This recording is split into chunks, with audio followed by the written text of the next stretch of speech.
दोस्तों, आज की हमारी कहानी कियारा शर्मा जी की है, जो सूरत की रहने वाली हैं।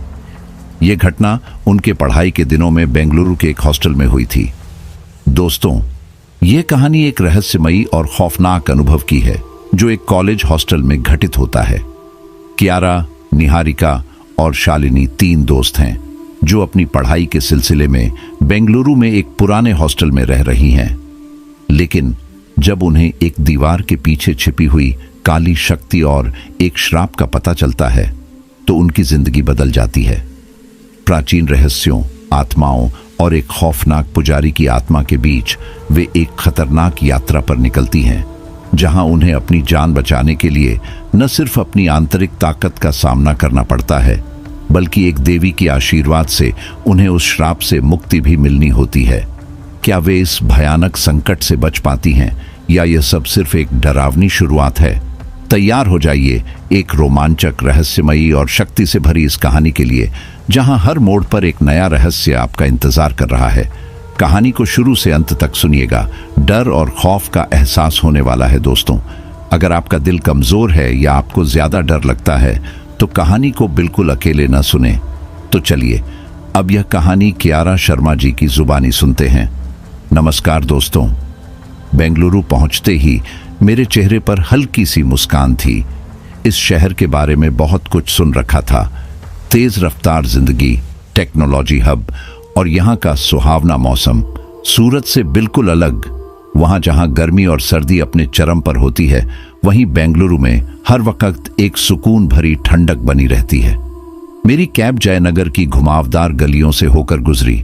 सड़कें हरियाली से भरी थीं, जैसे पेड़ पूरे शहर को गले लगाए खड़े हों। गली के कोने पर श्रीवास्तव गर्ल्स हॉस्टल का बोर्ड देखा। मेरी मंजिल आ चुकी थी। गेट पर मेरी मुलाकात हॉस्टल की वार्डन श्रीमती जोशी से हुई। उनकी आंखों में गंभीरता और सख्ती साफ झलक रही थी। उन्होंने मेरा नाम देखा और कहा, कियारा शर्मा, सूरत से? कमरा नंबर 209। उनकी आवाज में एक अजीब सा खिंचाव था, मानो उन्होंने कितने ही नए चेहरों को आते जाते देखा हो। मैंने अंदर कदम रखा। लोहे का गेट हल्का सा झंझनाया और सामने के लॉन में पुराने पेड़ों की लंबी कतारें नजर आईं। लॉन के बीच एक टूटा फूटा झूला पड़ा था, जिसे देखकर अजीब सी उदासी महसूस हुई। मेरे मन में तरह तरह के सवाल थे। क्या यह जगह मेरी उम्मीदों पर खरी उतरेगी? क्या यहाँ का माहौल मुझे रास आएगा? लेकिन जल्द ही मैंने खुद को संभालते हुए अपना सामान उठाया और सीढ़ियों की तरफ बढ़ी। यह पहली बार था जब मैं इतने लंबे समय के लिए घर से दूर आई थी। मेरा दिल घबरा रहा था। कमरा दूसरी मंजिल पर था। लकड़ी की सीढ़ियों पर चढ़ते समय हर कदम पर चरमराने की आवाज आ रही थी। ऐसा लग रहा था कि यह आवाजें मेरे मन में किसी अनजाने डर को और गहरा कर रही हैं। कमरा खुलते ही मेरी नजर चारों तरफ गई। जगह छोटी थी, लेकिन ठीक ठाक रखी हुई।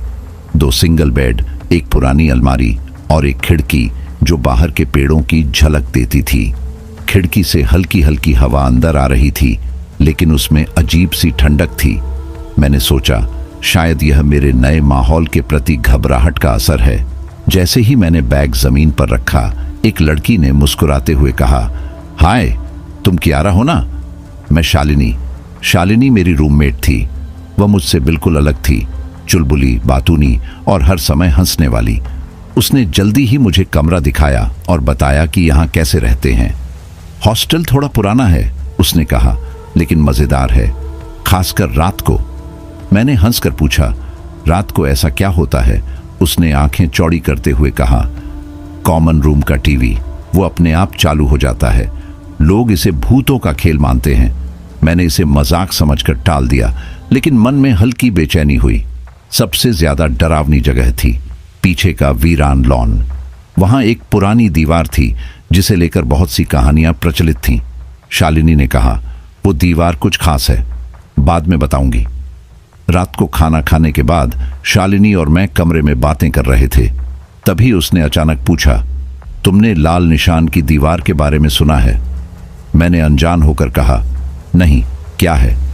उसने उत्सुकता से कहा, यहाँ की परंपरा है, हर साल खासकर एग्जाम के समय सभी लोग दीवार पर अपने हाथ का लाल निशान लगाते हैं। कहते हैं इससे किस्मत बदल जाती है। हाथ का निशान, और वो भी लाल? मैंने हंसकर पूछा। हाँ, कुमकुम में डुबोकर। इसे ही लाल निशान की दीवार कहते हैं। मैंने इसे मजाक समझा, लेकिन मेरे अंदर एक अजीब सी बेचैनी पैदा हो गई।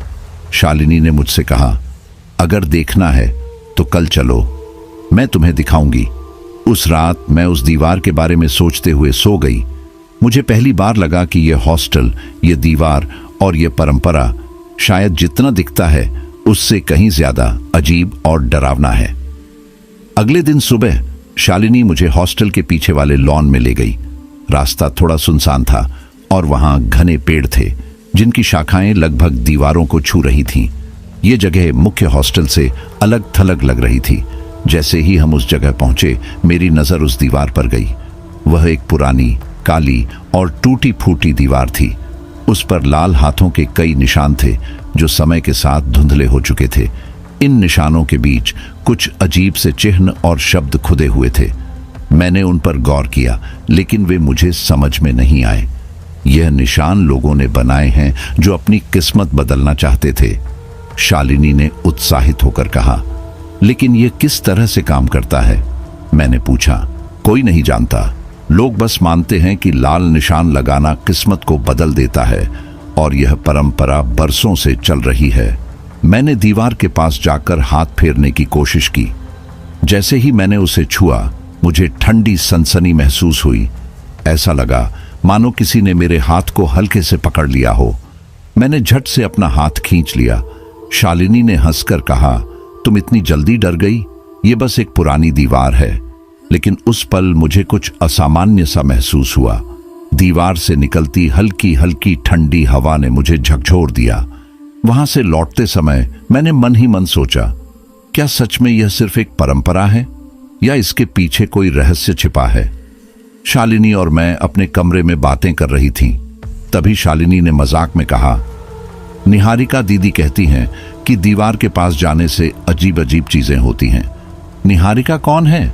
मैंने उत्सुकता से पूछा। वह सीनियर है, काफी अजीब, हमेशा गंभीर रहती है और किसी से ज्यादा बात नहीं करती। कहती है कि दीवार से दूर रहना चाहिए, लेकिन मुझे लगता है कि वह बस सबको डराने की कोशिश करती है। उसी समय निहारिका कॉरिडोर से गुजर रही थी। उसने हमारी बात सुन ली और दरवाजे के पास रुक गई। तुम लोग दीवार के पास गई थी? उसने गहरी आवाज में पूछा। हाँ, शालिनी ने जवाब दिया। क्यों? तुम्हें वहां नहीं जाना चाहिए था, निहारिका ने सख्त लहजे में कहा। कुछ दुआएं सिर्फ मांगने के लिए नहीं होती। वह दीवार, वह जगह ठीक नहीं है। उसकी बातों ने मेरी चिंता और बढ़ा दी। मैंने पूछा, आप ऐसा क्यों कह रही हैं? क्या हुआ था वहां? निहारिका ने हमारी तरफ देखा, जैसे कुछ कहने और छुपाने के बीच उलझ रही हो। फिर वह बिना जवाब दिए वहां से चली गई। शालिनी सो चुकी थी, लेकिन मुझे नींद नहीं आ रही थी। कमरे में एक अजीब सा सन्नाटा था। मैं खिड़की के पास खड़ी होकर बाहर देख रही थी। खिड़की से दीवार का एक हिस्सा दिखाई दे रहा था। मैंने देखा कि दीवार के पास हल्की हलचल हो रही थी। ऐसा लग रहा था जैसे कोई वहां खड़ा हो। मैंने अपनी आंखें मली, लेकिन जब मैंने दोबारा देखा, वहां कुछ भी नहीं था। जैसे ही मैं सोने के लिए बिस्तर पर गई, मुझे हल्की हल्की फुसफुसाहट सुनाई देने लगी। यह आवाजें मेरे कमरे के अंदर से नहीं, बल्कि बाहर से आ रही थीं। शालिनी, मैंने धीरे से उसे जगाने की कोशिश की। तुम्हें भी आवाजें सुनाई दे रही हैं? शालिनी ने नींद में बड़बड़ाया, सो जाओ कियारा, यह सब तुम्हारे मन का वहम है। लेकिन मैं सो नहीं पा रही थी।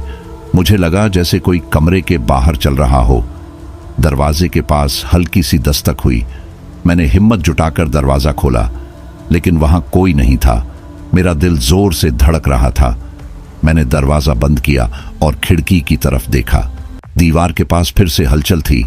इस बार मुझे पक्का यकीन हो गया कि कुछ तो गड़बड़ है। उस रात मैंने मुश्किल से आंखें बंद की और जब मैं सोई तो मुझे सपने में वही दीवार दिखी। उसके सामने एक काली छाया खड़ी थी जो मेरी तरफ देख रही थी। हॉस्टल की रात के अजीब अनुभव के बाद मैंने खुद को व्यस्त रखने के लिए पढ़ाई में मन लगाने की कोशिश की। मेरी क्लास सुबह 9 बजे से थी। मैं जल्दी तैयार होकर कॉलेज पहुंची। क्लासरूम में हर कोई किताबों में सिर झुकाए बैठा था। लेकिन मेरा ध्यान कहीं और था।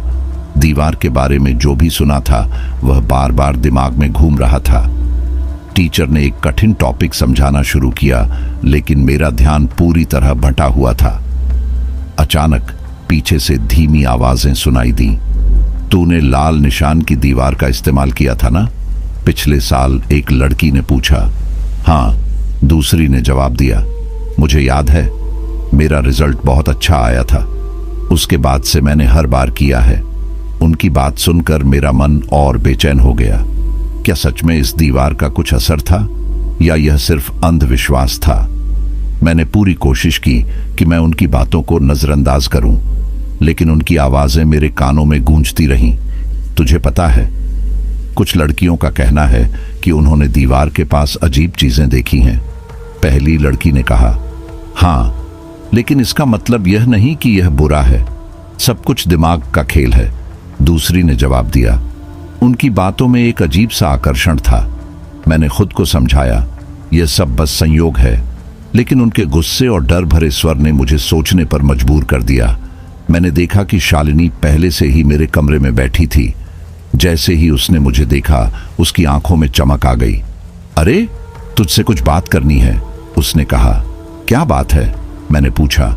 दीवार की, उसने हंसते हुए जवाब दिया। फिर से? मैंने चिढ़कर कहा। अरे सुन तो, मैंने तय किया है कि इस बार मैं लाल निशान का हिस्सा बनूंगी। उसकी आवाज में उत्साह था। तुझे लगता है कि यह सब सच में काम करता है? मैंने सवाल किया। पता नहीं, लेकिन इतना मजा तो आएगा। यह बस परंपरा है क्यारा, इतना गंभीर मत हो, उसने कहा। शालिनी की बातों ने मुझे थोड़ा परेशान कर दिया।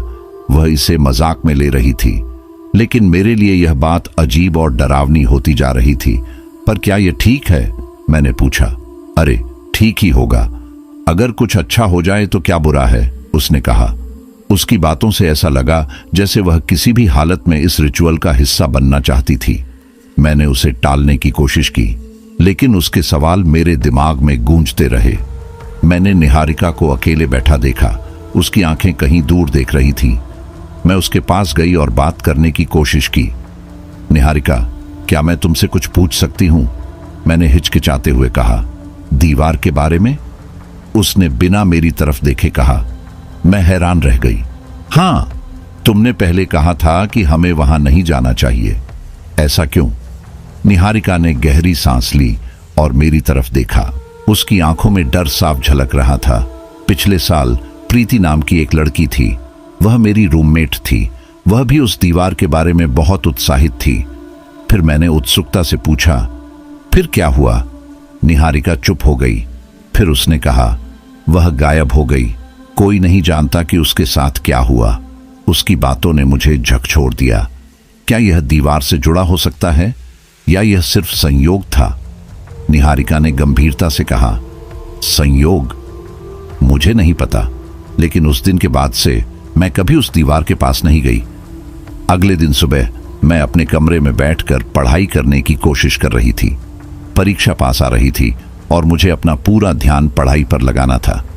किताब खोलते ही मेरी नजर एक अजीब चीज पर पड़ी। पेज के कोने में हल्के धुंधले निशान थे, कुछ अजीब से प्रतीक जो पहले कभी नहीं देखे थे। पहले मुझे लगा कि यह शायद किताब छपते वक्त की कोई गलती होगी, लेकिन जैसे जैसे मैंने पेज पलटे, ये निशान बार बार दिखाई देने लगे। छोटे छोटे चिन्ह जो देखने में बहुत हद तक दीवार पर बने निशानों जैसे लग रहे थे। शालिनी, मैंने उसे बुलाया। देखो, यह किताब में क्या है? शालिनी ने किताब को ध्यान से देखा। ये तो वाकई अजीब है, लेकिन ऐसा लगता है जैसे ये बस पुराने पैटर्न हैं। ज्यादा मत सोचो, उसने इसे मजाक में टाल दिया, लेकिन मेरा मन बेचैन था। ये निशान सिर्फ एक किताब तक सीमित नहीं थे। मेरी दूसरी किताबों में भी कुछ ऐसा ही देखने को मिला। मैंने हॉस्टल की लाइब्रेरी में जाकर और किताबें देखनी शुरू की। लगभग हर किताब के कुछ पन्नों पर ये प्रतीक मौजूद थे। कुछ छोटे थे, कुछ बड़े, लेकिन इनका पैटर्न लगभग एक जैसा था। मुझे दीवार के बारे में जो कुछ सुना था वह सब याद आने लगा। क्या यह सिर्फ एक इत्तेफाक था या इन प्रतीकों का दीवार से कोई संबंध था? लाइब्रेरी में मौजूद एक और लड़की, नंदिनी, ने मुझे गौर से देखा। तुम इन किताबों में इतना ध्यान क्यों दे रही हो? उसने पूछा। मैंने उसे प्रतीकों के बारे में बताया। उसकी आंखें एक पल के लिए चौड़ी हो गईं और उसने जल्दी से कहा, तुम इन सब में मत पड़ो, यह चीजें तुम्हारे लिए ठीक नहीं हैं। तुम्हें क्या पता है? मैंने उससे पूछा। बस इतना जानती हूं कि इन चिन्हों के पीछे कुछ छुपा हुआ है और यह अच्छा नहीं है, उसने जवाब दिया। उसकी बातों ने मुझे और उलझन में डाल दिया। क्या ये सब मेरे डर और कल्पना का खेल था या सचमुच कुछ गड़बड़ थी? उस रात मैं पढ़ाई करने के बाद बिस्तर पर लेटी। शालिनी पहले ही सो चुकी थी और कमरे में अजीब सा सन्नाटा था। जैसे ही मैंने अपनी आंखें बंद की, मुझे लगा कि किसी ने मेरा नाम पुकारा। आवाज धीमी और स्पष्ट थी, जैसे दूर से आ रही हो। मैंने ध्यान दिया, लेकिन फिर सोचा कि यह मेरी थकान का असर होगा। सोने की कोशिश करते हुए अचानक मुझे एक सपना आया। सपने में मैं उसी दीवार के सामने खड़ी थी। दीवार पर पहले से कहीं ज्यादा लाल निशान थे। हर निशान ताजा दिख रहा था, जैसे अभी अभी बनाए गए हों। सपने में मैंने महसूस किया कि मेरे पीछे कोई खड़ा है। मैंने मुड़कर देखा, लेकिन वहां कोई नहीं था। अचानक एक काली परछाई दीवार से बाहर आई और मेरी तरफ बढ़ने लगी। उसके हाथ में कुछ लाल रंग की चीज थी। उसने धीरे धीरे मेरी तरफ हाथ बढ़ाया और मेरी पेशानी पर लाल निशान लगा दिया। उस पल मुझे लगा जैसे मेरी सांस रुक गई हो। सपना इतना वास्तविक था कि मैं डर के मारे झटके से उठ गई। मेरा दिल तेजी से धड़क रहा था और मेरी पेशानी पर पसीना था। मैंने खिड़की की तरफ देखा। बाहर की रोशनी में दीवार का हिस्सा दिखाई दे रहा था। अचानक मुझे खिड़की पर कुछ हलचल दिखी। ऐसा लगा जैसे कोई वहां खड़ा हो।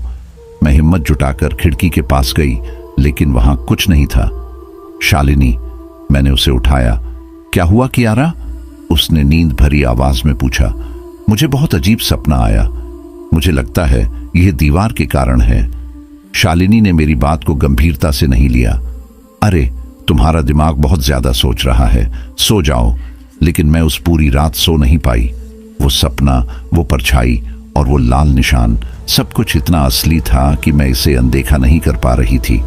अगले दिन मैंने निहारिका को अपना सपना बताया। उसने मेरी बात सुनते ही कहा, मैंने तुम्हें पहले ही चेतावनी दी थी, दीवार से दूर रहो। यह सिर्फ एक परंपरा नहीं है कियारा, ये कुछ और है। लेकिन शालिनी इसे गंभीरता से नहीं ले रही। वह वहां जाने की जिद कर रही है। मैंने कहा, अगर वह अपनी किस्मत खराब करना चाहती है तो उसे रोको, लेकिन खुद को बचाओ। वहां जाना बहुत बड़ी गलती होगी, निहारिका ने सख्त लहजे में कहा। उस रात शालिनी ने फिर दीवार के पास जाने की योजना बनाई। कियारा, ये बस एक मस्ती है, सब करते हैं और कुछ भी नहीं होगा, उसने कहा। शालिनी, मुझे लगता है कि यह ठीक नहीं है। मैंने उसे समझाने की कोशिश की। अरे, तुम कितनी डरपोक हो, तुम्हें विश्वास नहीं है तो मत आओ, लेकिन मैं जा रही हूं, उसने झुंझलाकर कहा। शालिनी की जिद के आगे मैंने हार मान ली। ठीक है, लेकिन अगर कुछ भी अजीब हुआ तो हम तुरंत वापस आ जाएंगे। रात के अंधेरे में हम दोनों दीवार के पास गए। लॉन में हल्की ठंडी हवा चल रही थी। पेड़ों की शाखाएं ऐसे हिल रही थीं जैसे किसी अनदेखी ताकत से खींची जा रही हों। शालिनी ने हंसते हुए कहा, देखो, यहां तो कुछ भी डरावना नहीं है, सब बस मन का वहम है। लेकिन मेरे अंदर का डर और बढ़ गया। चांदनी रातों का रोमांच तो सुना था, लेकिन उस अमावस की रात में कुछ अलग ही डर छुपा था। रात के 10 बजते ही हॉस्टल की कुछ लड़कियां और हम दोनों दीवार के पास इकट्ठा हुए। हवा में अजीब सा सन्नाटा था। पेड़ों की शाखाएं हवा से नहीं बल्कि किसी अदृश्य ताकत से हिल रही थीं। हर कदम जैसे किसी अनजान खतरे की तरफ बढ़ रहा था। सब तैयार हो? शालिनी ने मुस्कुराते हुए पूछा। उसकी आंखों में उत्साह था, लेकिन मेरा दिल जोर जोर से धड़क रहा था। क्या करना है? मैंने धीमी आवाज में पूछा। बस अपने हाथों को कुमकुम में डुबाना है और दीवार पर निशान लगाना है। यह परंपरा है, सब इसे मस्ती में करते हैं, शालिनी ने कहा। कुमकुम का कटोरा निहारिका के हाथ में था। उसका चेहरा गहरा और गंभीर था। वह बार बार कह रही थी, हमें यह नहीं करना चाहिए, लेकिन बाकी लड़कियां हंस रही थीं। उनके लिए यह बस एक मजाक था। एक एक करके सबने अपने हाथ कुमकुम में डुबोए और दीवार पर निशान लगाए। जब मेरी बारी आई, तो मेरे हाथ कांप रहे थे। कुमकुम का रंग चमकदार लाल था और उसमें से हल्की हल्की गर्माहट निकल रही थी। चलो कियारा, डरने की जरूरत नहीं, शालिनी ने मुझे प्रोत्साहित किया। मैंने धीरे धीरे अपना हाथ दीवार पर रखा। जैसे ही मैंने निशान बनाया, मेरे शरीर में एक ठंडी लहर दौड़ गई। ऐसा लगा जैसे दीवार में कुछ हलचल हुई हो। देखा, हो गया, शालिनी ने हंसते हुए कहा। लेकिन मुझे ऐसा महसूस हुआ जैसे यह कुछ और था। दीवार से आती अजीब सी ध्वनि और हवा की सरसराहट मुझे और असहज कर रही थी। जब सबके निशान बन चुके थे, तभी निहारिका ने अचानक कुछ बुदबुदाना शुरू कर दिया। उसकी आवाज धीमी थी लेकिन साफ थी। वह संस्कृत में कुछ बोल रही थी, जैसे कोई प्राचीन मंत्र। यह क्या कर रही हो? शालिनी ने चौंक कर पूछा। मैं इसे रोकने की कोशिश कर रही हूं, निहारिका ने जवाब दिया। उसकी आवाज में डर और चिंता थी। मंत्र खत्म होते ही चारों तरफ एक अजीब सा सन्नाटा छा गया। हवा जैसे थम सी गई थी, लेकिन अगले ही पल एक ठंडी हवा का झोंका आया, जैसे किसी ने अचानक दरवाजा खोल दिया हो। यह सब क्या है? मैंने घबराकर पूछा। यह सिर्फ हवा है कियारा, तुम बेवजह डर रही हो, शालिनी ने कहा। लेकिन निहारिका के चेहरे पर चिंता साफ झलक रही थी। उसने धीरे से कहा, हमने कुछ जगह दी है। मुझे नहीं पता कि यह क्या है, लेकिन यह ठीक नहीं है। उसकी बात सुनकर सबकी हंसी बंद हो गई, लेकिन शालिनी अब भी इसे मजाक में ले रही थी। अरे निहारिका, तुम हमेशा इतनी डरपोक क्यों हो? उसने कहा। लेकिन मेरी बेचैनी बढ़ती जा रही थी। हवा की ठंडक अब मेरे अंदर तक महसूस हो रही थी और ऐसा लग रहा था जैसे कुछ अनहोनी होने वाली है। जैसे ही हम सबने अपने निशान बना लिए और निहारिका का मंत्र खत्म हुआ, मैंने एक अजीब सी चीज देखी। दीवार पर मेरा निशान हल्की लाल रोशनी में चमकने लगा। क्या तुम लोग देख रहे हो? मैंने बाकी लड़कियों से पूछा। क्या? शालिनी ने कहा, जैसे उसे कुछ भी अलग नजर नहीं आ रहा था। मेरा निशान, वह चमक रहा है, मैंने धीरे से कहा, लेकिन बाकी सब ने इसे नकार दिया। अरे, तुम सिर्फ अपने डर के कारण ऐसा सोच रही हो, शालिनी ने कहा। लेकिन मैं जानती थी कि जो मैंने देखा वह सच था। निशान हल्की लाल रोशनी में चमक रहा था और फिर धीरे धीरे वह रोशनी फीकी पड़ने लगी। यहां से चलो, निहारिका ने सख्ती से कहा। अरे बस हो गया, अब कोई डर नहीं, शालिनी ने उसे छेड़ा। लेकिन मेरे दिल में डर बैठ चुका था। मैंने दीवार को आखिरी बार देखा। वहां एक अजीब सी खामोशी थी, जैसे दीवार कुछ छुपा रही हो। उस रात मुझे नींद नहीं आई। मैं बार बार उस लाल रोशनी के बारे में सोचती रही। क्या वो सिर्फ मेरा वहम था या कुछ और? उस रात की घटना के बाद शालिनी का व्यवहार पूरी तरह से बदल गया। पहले वह हमेशा मस्ती मजाक करने वाली खुशमिजाज लड़की थी, लेकिन अब उसकी हरकतें अजीब और परेशान करने वाली हो गई थीं। शालिनी, तुम्हें क्या हो गया है? मैंने उससे पूछा। उसने मेरी बात अनसुनी कर दी और एक कोने में बैठकर बड़बड़ाने लगी। मैंने ध्यान दिया कि वह किसी से बात कर रही थी, लेकिन कमरे में हम दोनों के अलावा कोई और नहीं था। तुम किससे बात कर रही हो? मैंने घबराकर पूछा। क्या तुमने सुना नहीं? वो बोल रहे हैं, उसने धीरे से जवाब दिया। उसकी आवाज में अजीब सी ठंडक थी। कौन? मैंने पूछा, लेकिन उसने जवाब नहीं दिया। दिन बीतते गए और शालिनी का यह अजीब व्यवहार बढ़ता गया। उसने पढ़ाई छोड़ दी और अक्सर घंटों तक खिड़की के पास बैठकर दीवार की तरफ देखती रहती। उसके चेहरे पर एक अजीब सी मुस्कान होती, जैसे उसे कुछ पता हो जो मुझे नहीं पता। एक दिन मैंने उसे कमरे में अकेले बैठकर फर्श पर अजीब निशान बनाते हुए देखा। वह वही निशान थे जो मैंने दीवार और अपनी किताबों में देखे थे। शालिनी, ये तुम क्या कर रही हो? मैंने गुस्से और डर के मिश्रण से पूछा। यहां कुछ अद्भुत होने वाला है, उसने बिना मेरी तरफ देखे जवाब दिया।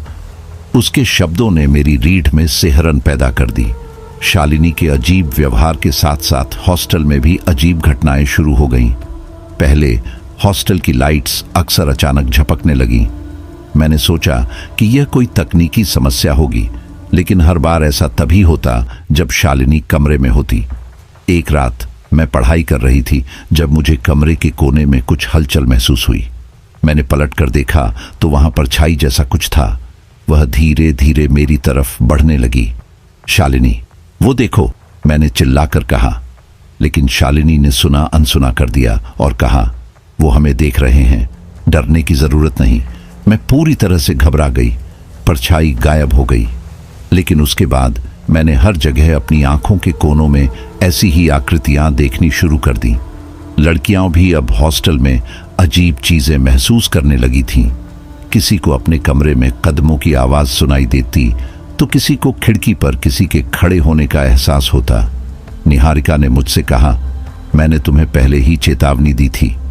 यह दीवार और यह निशान कोई मजाक नहीं है। अब मुझे यकीन होने लगा था कि जो भी हो रहा है उसका दीवार और उस रात के लाल निशान से गहरा संबंध है। उस रात शालिनी अचानक गायब हो गई। जब मैं सोकर उठी तो मैंने देखा कि उसके बिस्तर पर कोई नहीं था। उसका बिस्तर खाली था, लेकिन उसके तकिए पर एक हल्का लाल निशान था। शालिनी, मैंने जोर से चिल्लाया। उसकी कोई प्रतिक्रिया नहीं आई। मैं पूरे हॉस्टल में उसे ढूंढने निकली। हर कमरे, हर कोने में देखा, लेकिन शालिनी कहीं नहीं थी। लड़कियों ने कहा कि उन्होंने शालिनी को रात में अपने कमरे से बाहर जाते हुए देखा था, लेकिन इतनी रात को वह कहां गई होगी। मेरा ध्यान उस लाल निशान की तरफ गया। वह निशान किसी हाथ का था, लेकिन वह छोटा और धुंधला था। ऐसा लगा जैसे किसी बच्चे का हाथ हो। मैंने निहारिका को बुलाया। उसने निशान को देखकर कहा, यह वही है क्यारा, यह उस रात का असर है। शालिनी को उन्होंने ले लिया। किसने? मैंने घबराकर पूछा। जो भी दीवार के पीछे है। मैंने तुमसे कहा था कि वहां मत जाओ। अब तक मैं पूरी तरह से डर चुकी थी। शालिनी कहां गई थी और यह लाल निशान क्यों था? क्या यह सिर्फ एक चेतावनी थी या कुछ और? मेरा डर धीरे धीरे गुस्से में बदलने लगा। मैंने ठान लिया कि अब मैं इस रहस्य का सामना करूंगी, चाहे जो भी हो। शालिनी के अचानक गायब होने के बाद मैं पूरी तरह से अस्थिर हो गई थी। सुबह होते ही मैं पूरे हॉस्टल में उसे ढूंढने निकल पड़ी। शालिनी का बैग, उसके कपड़े, सब कुछ कमरे में वैसे ही था जैसे वह हमेशा रखती थी, लेकिन वह खुद कहीं नहीं थी। क्या तुमने शालिनी को देखा? मैंने हर लड़की से पूछा। सबने नामे सिर हिला दिया। कुछ ने मेरी बात को मजाक समझा तो कुछ ने इसे गंभीरता से लिया, लेकिन किसी के पास शालिनी के गायब होने का जवाब नहीं था। आखिरकार मैं वर्धन मैम के पास गई। उनका कमरा छोटा लेकिन व्यवस्थित था। मैंने उनकी मेज पर रखी पुरानी फाइलों और रिकॉर्ड्स को देखा। मैम, शालिनी रात से लापता है। क्या आप जानती हैं कि वह कहाँ हो सकती है? मैंने घबराई हुई आवाज में पूछा। वह कुछ देर चुप रही, फिर गंभीरता से बोली, ये पहली बार नहीं है। पहली बार नहीं? मैंने चौंक कर पूछा। पिछले महीने अनुष्का नाम की एक लड़की भी अचानक गायब हो गई थी। हमने उसकी गुमशुदगी की रिपोर्ट दर्ज की थी, लेकिन कोई सुराग नहीं मिला। उनके शब्दों ने मुझे और विचलित कर दिया। 2 लड़कियों का इस तरह गायब होना कोई सामान्य बात नहीं थी। क्या आप जानती हैं कि अनुष्का कहाँ गायब हुई थी? मैंने पूछा। मुझे लगता है वही जगह जहां तुम और शालिनी अक्सर जाती थीं, उन्होंने धीमी आवाज में कहा। मुझे तुरंत दीवार का ख्याल आया। मेरे अंदर डर और जिज्ञासा का अजीब मिश्रण पैदा हो गया। शालिनी और अनुष्का के गायब होने का सच जानने के लिए मैंने स्थानीय लाइब्रेरी जाने का फैसला किया। मुझे पता था कि हॉस्टल और उसकी दीवार से जुड़े रहस्यों का जवाब वहीं हो सकता है। लाइब्रेरी में मैंने पुरानी किताबों और रिकॉर्ड्स को खंगालना शुरू किया। बहुत देर तक कुछ नहीं मिला, लेकिन फिर मुझे एक पुराना अखबार का लेख दिखा। उस लेख में लिखा था कि श्रीवास्तव गर्ल्स हॉस्टल जिस जगह पर बना है वह पहले एक प्राचीन मंदिर का हिस्सा था। वह मंदिर देवी काली को समर्पित था और वहां पर बलि दी जाती थी। क्या यह वही दीवार हो सकती है? मैंने खुद से पूछा। मैंने आगे पढ़ा। अंग्रेजों के समय में मंदिर का बड़ा हिस्सा नष्ट कर दिया गया था, लेकिन दीवार को छेड़ा नहीं गया। माना जाता था कि दीवार पर देवी काली की उपस्थिति है और उसे छेड़ना अभिशाप को बुलाने जैसा था। मेरी सांसें थम गईं। अब सब कुछ स्पष्ट हो रहा था। दीवार पर लाल निशान बनाने का रिवाज इसी पुराने मंदिर की परंपरा से जुड़ा हो सकता था। क्या हमने अनजाने में कुछ ऐसा कर दिया जो नहीं करना चाहिए था? मैंने खुद से सवाल किया। जवाब खोजने के लिए मैंने और भी किताबें पढ़ीं। वहां कुछ संस्कृत मंत्र और चिन्हों के बारे में लिखा था जो बलि और आत्माओं के बुलावे से जुड़े थे। वे चिन्ह वही थे जो मैंने दीवार पर और अपनी किताबों में देखे थे। हॉस्टल में लौटने के बाद मैंने बाकी लड़कियों को शालिनी और अनुष्का के बारे में बताया, लेकिन उनका रिएक्शन चौंकाने वाला था।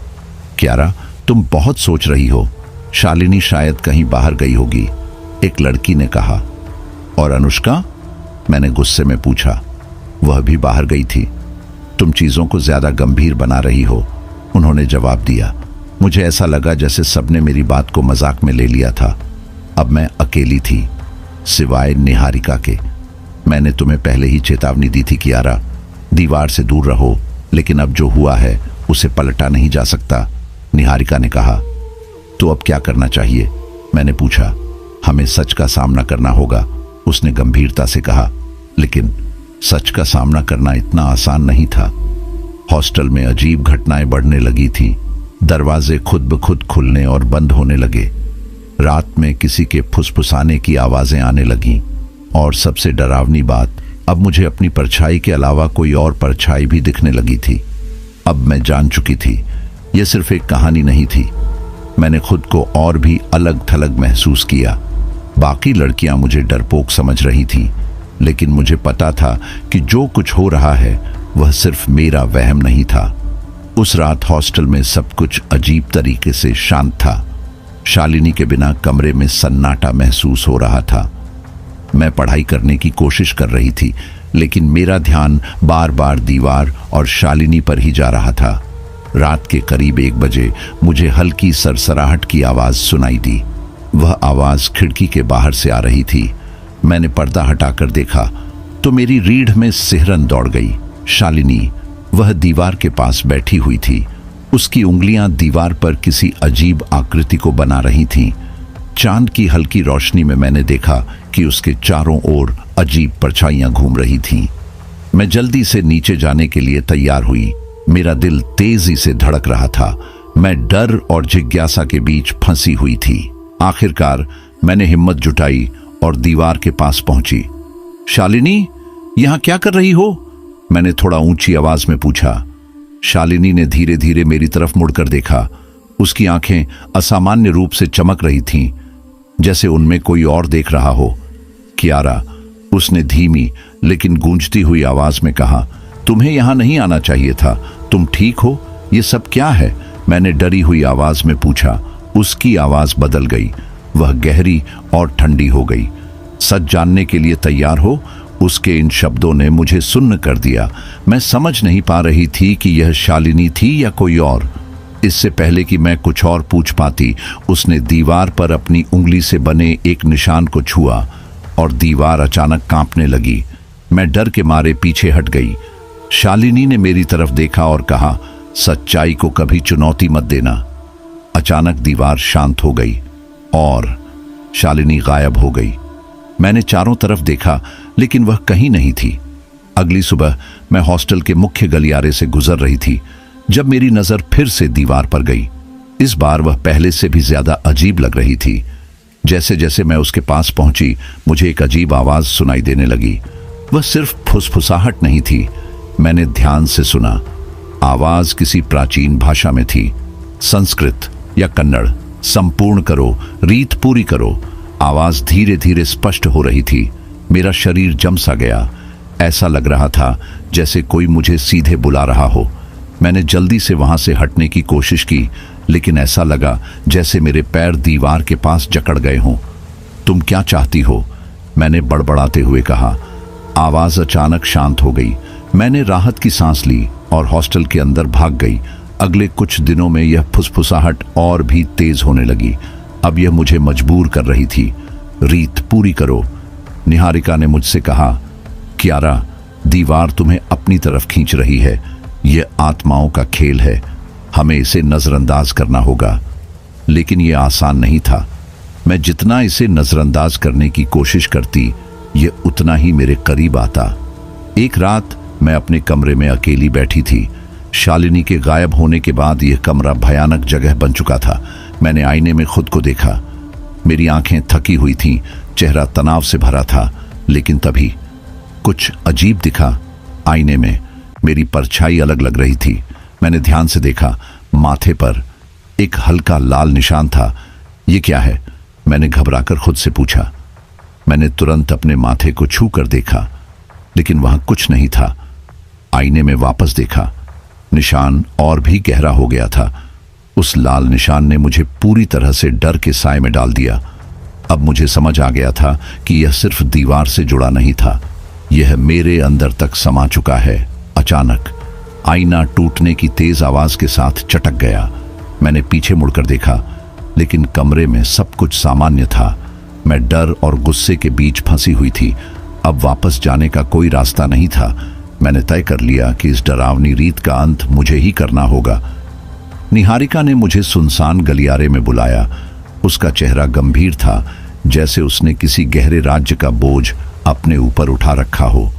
कियारा, मैं तुम्हें सच बताने आई हूं, यह रीत सिर्फ एक खेल या परंपरा नहीं है। उसने फुसफुसाते हुए एक गहरी सांस ली और बोली, यह रीत असल में आशीर्वाद मांगने की प्राचीन प्रार्थना थी। दीवार देवी काली को समर्पित थी और लोग यहां अपनी समस्याओं का समाधान मांगते थे। लेकिन सब कुछ बदल गया जब एक पुजारी ने इस दीवार के साथ काला जादू किया। मैं सन्न रह गई। काला जादू? किस लिए? कहते हैं कि उस पुजारी ने दीवार पर बलि देकर देवी को क्रोधित कर दिया था। उसने खुद को शक्तिशाली बनाने के लिए आत्माओं का बलिदान दिया, लेकिन देवी काली ने श्राप दिया कि जो कोई भी दीवार पर लाल निशान बनाएगा वह उसी अभिशाप का हिस्सा बन जाएगा। उसकी बातों ने मेरी रीढ़ में सिहरन पैदा कर दी।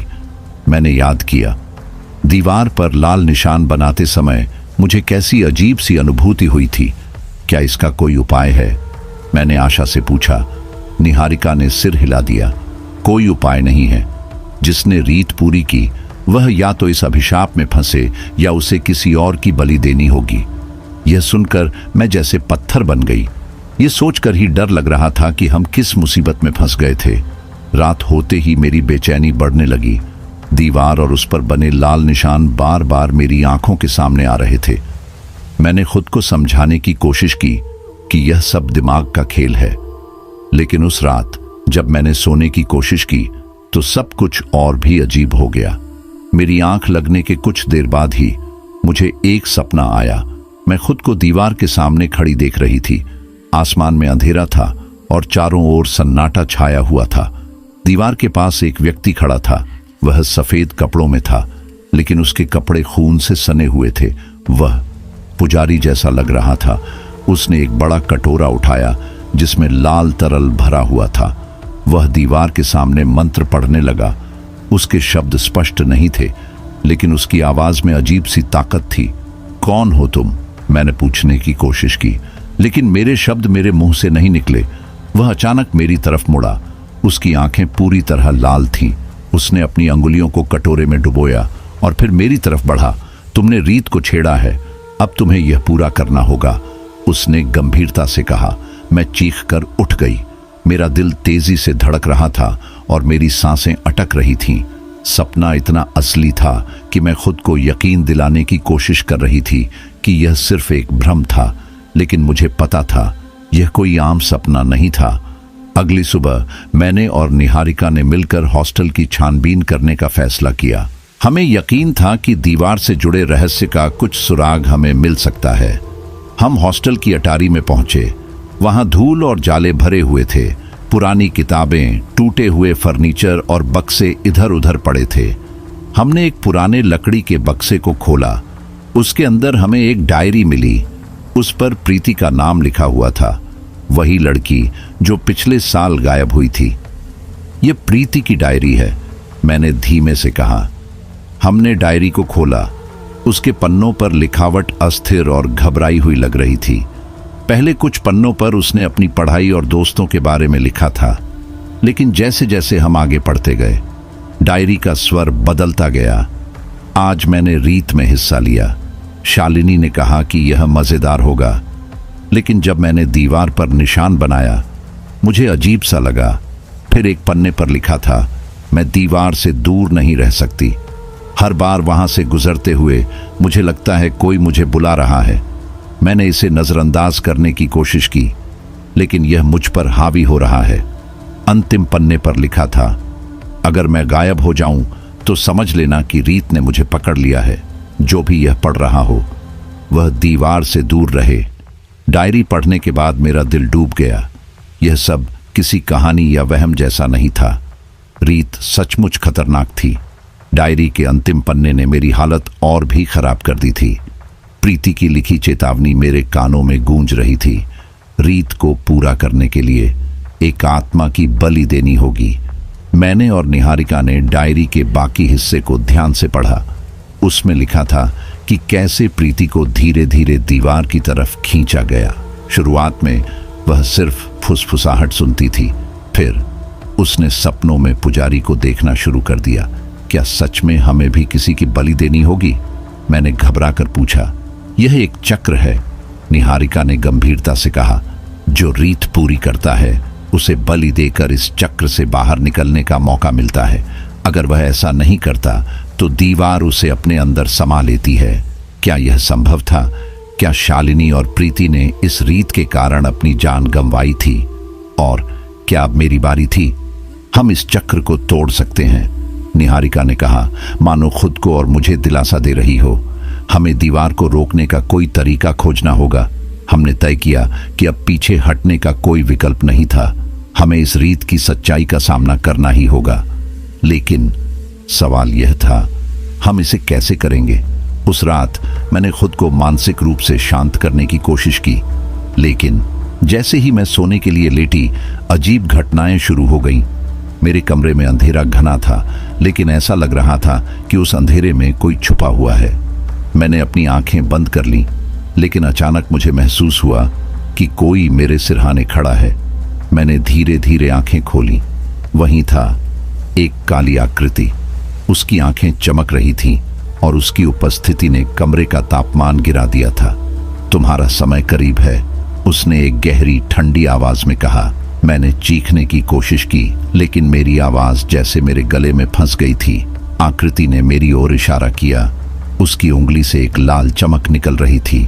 तुम भाग नहीं सकती, रीत पूरी करो या दीवार तुम्हें निगल जाएगी। मैंने डर के मारे आंखें बंद कर लीं। जब मैंने उन्हें दोबारा खोला, वह आकृति गायब हो चुकी थी, लेकिन उसकी उपस्थिति का एहसास मेरे शरीर में सिहरन पैदा कर रहा था। मैंने निहारिका को तुरंत फोन किया और उसे सब कुछ बताया। कियारा, हमें जल्दी ही कुछ करना होगा। यह दीवार अब तुम्हारे बहुत करीब है। उसकी आवाज में चिंता साफ झलक रही थी। अगली सुबह जब मैंने जागकर अपनी हथेली को देखा तो मेरी सांसें थम गईं। मेरी हथेली पर एक साफ लाल निशान था, जैसे किसी ने सोते वक्त उस पर कुमकुम का दबाव डाला हो। यह कैसे हो सकता है? मैंने खुद से बड़बड़ाते हुए कहा। मैंने निहारिका को यह दिखाने के लिए बुलाया। उसने निशान को देखकर कहा, यह वही निशान है जो प्रीति ने अपनी डायरी में लिखा था। अब दीवार तुम्हें पूरी तरह से अपनी पकड़ में ले चुकी है। मैंने डर और गुस्से से पूछा, क्या इसका कोई उपाय नहीं है? क्या हम कुछ नहीं कर सकते? निहारिका ने कहा, हमें प्राचीन ग्रंथों को खोजना होगा।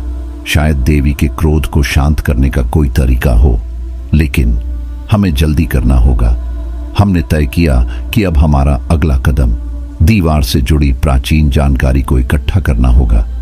हमें पता था कि हर गुजरते पल के साथ मैं उस दीवार के करीब खिंचती जा रही थी, लेकिन इस बार मैंने ठान लिया था, मैं इस दीवार और उसके श्राप को हर हाल में खत्म करूंगी, चाहे इसके लिए मुझे अपनी जान ही क्यों न देनी पड़े। रात के सन्नाटे में मैं और निहारिका साथ बैठे थे।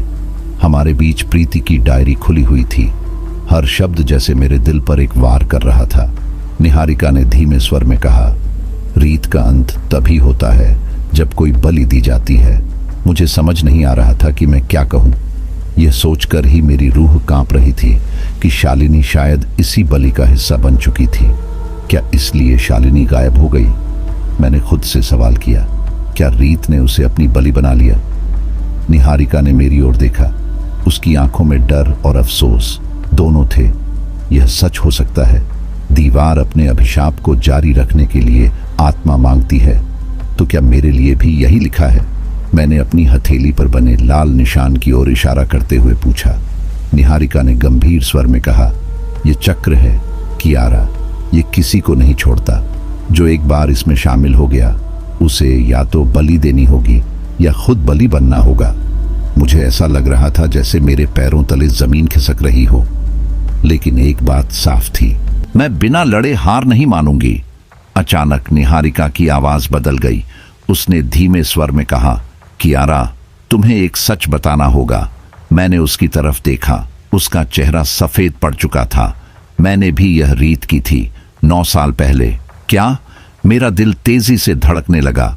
मैंने सोचा था कि यह सिर्फ एक मजाक है, एक परंपरा, लेकिन जब मैंने दीवार पर लाल निशान बनाया तो मेरे साथ भी वही सब हुआ जो तुम्हारे साथ हो रहा है। सपने, आवाजें, डरावने दृश्य, सब कुछ। फिर तुम बच कैसे गई? मैंने झटके से पूछा। उसकी आंखें भर आईं। मैंने प्रीति को इस रीत में शामिल किया। मुझे लगा कि अगर मैं उसे लाऊंगी तो दीवार मुझे छोड़ देगी, और वही हुआ। प्रीति गायब हो गई और मैं बच गई, लेकिन वह हमेशा मेरे साथ रहा। मुझे गुस्सा आ रहा था, लेकिन उसका दर्द देखकर मैं कुछ कह नहीं पाई। इस बार मैं तुम्हें अकेला नहीं छोड़ सकती, उसने कहा। हमें इसे खत्म करना होगा। मैंने उसके शब्दों में सच्चाई देखी। लेकिन क्या हम सच में ऐसा कर सकते थे? हम इस दीवार को खत्म करेंगे, मैंने ठान लिया। निहारिका ने घबराकर कहा, नहीं, तुम नहीं जानती कि ऐसा करने पर क्या हो सकता है। दीवार सिर्फ एक इमारत का हिस्सा नहीं है, यह एक श्राप है। अगर तुम इसे तोड़ने की कोशिश करोगी तो पुजारी की आत्मा तुम्हें कभी माफ नहीं करेगी। तो क्या हमें यूं ही छोड़ देना चाहिए? क्या मुझे भी प्रीति और शालिनी की तरह गायब होने देना चाहिए? मैंने गुस्से में जवाब दिया। नहीं, उसने कहा, लेकिन यह आसान नहीं होगा। हमें सावधान रहना होगा। हमने प्रीति की डायरी में से एक मंत्र निकाला। यह श्राप को खत्म करने के लिए लिखा गया था, लेकिन उसमें एक चेतावनी भी थी। यह प्रक्रिया बेहद खतरनाक थी। हमें एक शुद्ध अग्नि जलानी होगी, मैंने कहा, और यह दीवार को तोड़ेगी। लेकिन हमें तेजी से काम करना होगा। अगर पुजारी की आत्मा जाग गई तो हम मुश्किल में पड़ सकते हैं। निहारिका ने सिर हिलाया। अगर हमें ऐसा करना है तो हमें कल रात ही यह करना होगा। दीवार को ज्यादा देर तक चुनौती नहीं दी जा सकती। हमने योजना बनाई। मुझे डर था, लेकिन मैंने ठान लिया था कि मैं इस अभिशाप से मुक्ति पाकर ही रहूंगी। अगले दिन जैसे ही रात का अंधेरा फैला, मैं और निहारिका दीवार के पास पहुंचे। हाथ में प्रीति की डायरी, कुमकुम और एक छोटी हवन सामग्री थी। हमारी सांसें तेज चल रही थीं। हर कदम के साथ मेरा डर बढ़ रहा था। दीवार के पास पहुंचते ही वातावरण में अजीब सी ठंडक छा गई। हवा बिल्कुल ठहर गई थी और ऐसा लग रहा था जैसे कोई हमें देख रहा हो। तैयार हो? निहारिका ने धीमे स्वर में पूछा। मैंने सिर हिलाया और कुमकुम अपने हाथ में लिया। जैसे ही मैंने दीवार को छुआ, मेरे कानों में एक भयानक चीख गूंजने लगी। ऐसा लगा जैसे सैकड़ों आत्माएं पीड़ा में चीख रही हों। तभी मेरे सामने अचानक शालिनी की छवि उभरी। वह दीवार के पास खड़ी थी, लेकिन उसकी आंखें खाली थीं और चेहरा भाव शून्य। शालिनी, मैंने चिल्लाया, यह तुम्हारी मदद नहीं कर सकती, एक गहरी और डरी हुई आवाज ने कहा।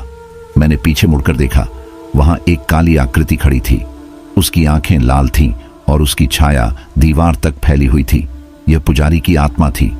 तुमने रीत पूरी की और अब तुम्हारी आत्मा मेरी है, उसने कहा। मैं कांपते हुए पीछे हटी। नहीं, मैं तुम्हें ऐसा नहीं करने दूंगी। कियारा, जल्दी करो, निहारिका ने चिल्लाया। मैंने हवन सामग्री निकाली और दीवार के पास आग जलाने की कोशिश की, लेकिन हर बार जब मैं माचिस जलाती, हवा उसे बुझा देती। ऐसा लग रहा था जैसे पुजारी की आत्मा हमें रोकने की पूरी कोशिश कर रही थी। मंत्र पढ़ो, निहारिका ने डायरी की ओर इशारा करते हुए कहा। मैंने हिम्मत जुटाई और डायरी में लिखे संस्कृत मंत्रों को जोर से पढ़ना शुरू किया। जैसे जैसे मंत्रों की ध्वनि गूंजती गई, दीवार पर लाल निशान चमकने लगे। आखिरकार आग जल उठी। मैंने और निहारिका ने हवन सामग्री उसमें डाली और दीवार के चारों ओर मंत्र पढ़ते हुए घूमने लगे। यह दीवार अब टूटेगी, मैंने चिल्लाया। लेकिन तभी पुजारी की आत्मा और भयंकर हो गई। वह मेरी तरफ बढ़ा। उसकी आवाज गूंज रही थी, तुम मुझे नहीं हरा सकती, ये श्राप शाश्वत है। आग की लपटें तेज हो गईं। मैंने प्रीति की डायरी को आग में डाल दिया और निहारिका ने आखिरी बार मंत्र पढ़ा। दीवार में दरारें पड़ने लगीं। हर दरार के साथ पुजारी की चीख और तेज होती गई। दीवार से अचानक एक भयंकर चीख निकली। आग की लपटें आसमान तक पहुंच गई और ऐसा लगा जैसे पूरी धरती हिल रही हो। पुजारी की काली आकृति ने मुझे अपनी ओर खींच लिया। तुमने मुझे क्रोधित कर दिया है, उसने कहा। मैंने अपनी पूरी ताकत से खुद को छुड़ाने की कोशिश की, लेकिन उसकी पकड़ बेहद मजबूत थी। निहारिका ने हिम्मत दिखाते हुए मेरी ओर दौड़कर मुझे खींचा। हमने श्राप को तोड़ दिया है, उसने चिल्लाते हुए कहा। अब वह कुछ नहीं कर सकता, लेकिन तभी एक आखिरी चीख के साथ दीवार पूरी तरह से टूट गई। लाल रोशनी का एक तेज झटका मेरे ऊपर पड़ा और सब कुछ काले अंधेरे में डूब गया। मैंने आखिरी बार पुजारी की आंखों को देखा। उनमें क्रोध था, लेकिन साथ ही ऐसा लग रहा था जैसे उसे अब मुक्ति मिल गई हो। जब मैंने अपनी आंखें खोली तो मैं जमीन पर पड़ी थी। निहारिका मेरे पास बैठी थी। उसकी आंखों में आंसू थे। दीवार की जगह अब सिर्फ मलबा बचा था, लेकिन कहानी यहां खत्म नहीं हुई थी। मेरे हाथ पर बना लाल निशान अब भी वैसा ही था और मुझे महसूस हो रहा था कि यह श्राप शायद अभी पूरी तरह से खत्म नहीं हुआ था। जब दीवार का मलबा चारों ओर बिखरा पड़ा था तो मुझे लग रहा था कि सब कुछ खत्म हो गया है, लेकिन जैसे ही मैंने राहत की सांस ली, मेरे हाथ में जलन होने लगी। मेरी हथेली पर वही लाल निशान चमक रहा था जो मैंने दीवार पर बनाया था। यह निशान अब और ज्यादा गहरा हो गया था, मानो यह मुझे चेतावनी दे रहा हो। निहारिका घबराई हुई मेरी ओर दौड़ी। क्यारा, यह खत्म क्यों नहीं हुआ? दीवार टूट गई है, फिर यह सब क्यों हो रहा है? उसकी बात खत्म भी नहीं हुई थी कि एक काली छाया मलबे के बीच से उठने लगी। यह वही पुजारी की आत्मा थी जो पहले भी दिखी थी, लेकिन इस बार वह और ज्यादा डरावनी और गुस्से में लग रही थी। तुमने मेरी पूजा को अपवित्र किया है, उसने गरजते हुए कहा। तुम्हें इसकी कीमत चुकानी होगी। मैंने उसकी ओर देखा और दृढ़ता से कहा, हमने तुम्हारे श्राप को तोड़ दिया है। अब तुम्हें और किसी को नुकसान नहीं पहुंचाना चाहिए। लेकिन उसने मेरी बातों पर हंसते हुए कहा, तुम सोचती हो कि दीवार को तोड़ने से यह खत्म हो गया? यह श्राप तुम्हारे खून में है। अब या तो तुम अपनी आत्मा दोगी या किसी और को बलि के लिए लाओगी। मैंने महसूस किया कि यह आत्मा मुझे कमजोर करने की कोशिश कर रही थी, लेकिन मैंने हार मानने से इनकार कर दिया। मैंने पुजारी से कहा, मैं अपनी आत्मा तुम्हें कभी नहीं दूंगी, मैं अपनी लड़ाई खुद लड़ूंगी। पुजारी की छाया मेरी ओर झपटी और मुझे ऐसा लगा जैसे मेरे चारों ओर समय थम गया हो। मेरे कानों में शालिनी की चीखें गूंजने लगीं। मैंने खुद को शांत किया और प्रीति की डायरी में लिखे मंत्र को जोर से बोलना शुरू किया। मंत्र के प्रभाव से पुजारी की आत्मा कांपने लगी, लेकिन उसकी पकड़ मुझ पर मजबूत होती गई। मैंने निहारिका की ओर देखा और चिल्लाई, निहारिका, आग को और तेज करो। निहारिका ने तुरंत हवन सामग्री को आग में डाल दिया। आग की लपटें ऊंची उठी और पुजारी की आत्मा चीखते हुए पीछे हटने लगी। मैंने महसूस किया कि उसका असर कम हो रहा था, लेकिन यह लड़ाई अभी खत्म नहीं हुई थी। जैसे ही मैंने मंत्र बोलना बंद किया, पुजारी की आत्मा एक बार फिर मेरी ओर झपटी। उसने मुझे पकड़ लिया और मुझे ऐसा महसूस हुआ जैसे मेरी सांसें थम रही हैं। तभी एक तेज प्रकाश ने पूरा आंगन भर दिया। पुजारी की आत्मा रुक गई और डर से कांपने लगी। मैंने धीरे धीरे अपनी आंखें खोली और देखा कि मेरे सामने देवी काली की छवि प्रकट हो चुकी थी। देवी का रूप तेजस्वी और भयंकर था। उनका चेहरा क्रोध से लाल हो रहा था और उनके हाथ में त्रिशूल चमक रहा था। मैंने उनकी ओर देखा और अपने अंदर एक अजीब सी शांति महसूस की। तुमने निर्दोष आत्माओं को बलि चढ़ाई और मेरी पूजा को अपवित्र किया, देवी ने पुजारी की आत्मा से कहा। पुजारी की आत्मा घुटनों के बल गिर पड़ी। उसने डरते हुए कहा, मुझे माफ कर दीजिए माँ, मैंने जो किया वह गलत था। माफी का समय अब खत्म हो चुका है, देवी ने कहा। तुम्हारे पाप इतने गहरे हैं कि तुम्हें शांति नहीं मिल सकती। उन्होंने अपना त्रिशूल उठाया और पुजारी की आत्मा की ओर फेंका। त्रिशूल पुजारी के सीने में धंस गया। उसकी चीखें पूरे आंगन में गूंजने लगीं। कुछ ही पलों में उसकी आत्मा जलकर राख हो गई। मैंने देवी की ओर देखा और अपने हाथ जोड़कर कहा, माँ, आपने हमें बचा लिया, इसके लिए मैं आपकी आभारी हूं। देवी ने मेरी ओर देखा और मुस्कुराते हुए कहा, तुमने साहस दिखाया है, यह श्राप अब खत्म हो चुका है, लेकिन याद रखना, बुराई को कभी मत बढ़ने देना। इसके बाद उनका प्रकाश धीरे धीरे गायब हो गया और मैं जमीन पर गिर पड़ी। जब मैंने होश संभाला तो मैंने खुद को निहारिका के सहारे पाया। उसकी आंखों में राहत के आंसू थे। कियारा, तुम ठीक हो? उसने पूछा। मैंने चारों ओर देखा। दीवार अब पूरी तरह टूट चुकी थी और लाल निशान गायब हो गए थे। हवा अब हल्की और शांत महसूस हो रही थी। यह खत्म हो गया, मैंने धीरे से कहा। निहारिका ने मेरी बात सुनकर राहत की सांस ली। तभी हमारी नजर शालिनी पर पड़ी, जो मलबे के पास बेहोश पड़ी थी। मैं तुरंत उसके पास दौड़ी। शालिनी, उठो, यह सब खत्म हो चुका है, मैंने उसे झकझोरते हुए कहा। शालिनी की आंखें धीरे धीरे खुली। वह कमजोर लग रही थी लेकिन जिंदा थी। कियारा, क्या हुआ? उसने धीमी आवाज में पूछा।